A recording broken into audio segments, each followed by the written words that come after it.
The outcome of the 2024 election will likely define the makeup of the U.S. Senate for the rest of the decade, and Republicans look to have the upper hand. But could Democrats defy expectations again? All that and more now on Graf's Grievances.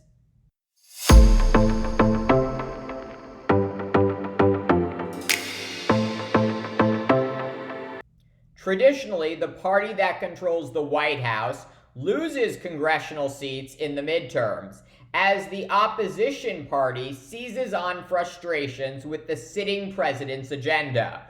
But in the 2022 midterms, President Joe Biden and Democrats making history by not only retaining control of the Senate, but also expanding their majority by one vote.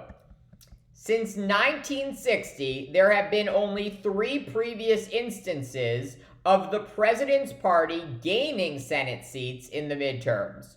So what accounted for Democrats' success in 2022? Republicans nominated Senate candidates that were extremely unlikable. In every Senate race but Georgia, that inside elections rated as a toss-up or leaning slightly towards one party or the other, more voters said the Republican candidate was too extreme than said the Democratic candidate was too extreme. You might recall the losing Trump-endorsed Senate candidate Mehmet Oz in Pennsylvania, who only moved to the Commonwealth months before launching his campaign. Or how about Trump-endorsed Blake Masters in Arizona, who repeatedly campaigned on the big lie that the 2020 election was stolen, and even defended 9/11 conspiracy theorists.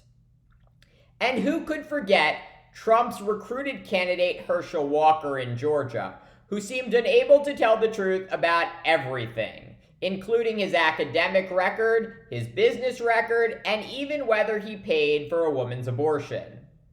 But unlike in 2022, this election cycle, Republicans are working to coalesce around far more establishment candidates that are not necessarily Trump sycophants. Plus, Republicans are facing a dream Senate map. Of the 34 Senate seats that are up for election next year, Democrats are defending 23 of those seats. And 3 of those seats Democrats are defending are in states Trump won by at least 8 points. Democrats are also defending 5 Senate seats in states Biden won by less than 3 percentage points. So that is 8 great opportunities for Republicans to potentially pick up Senate seats. And remember, Republicans only need to win either 2 Senate seats or 1 Senate seat plus the White House, because the vice president breaks ties in the Senate, to win control of the upper chamber. Another challenge facing Democrats, they don't have any opportunity to pick up a Senate seat currently held by a Republican in a blue state. There are just none on the ballot in 2024.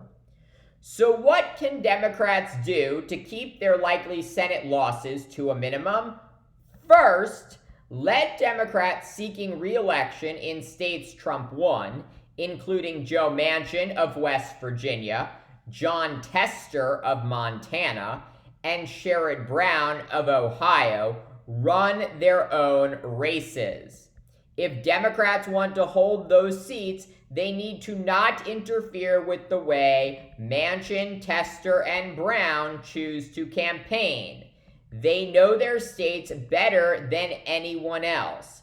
They might vote against legislation President Biden supports and campaign against the president to hold on to their seat.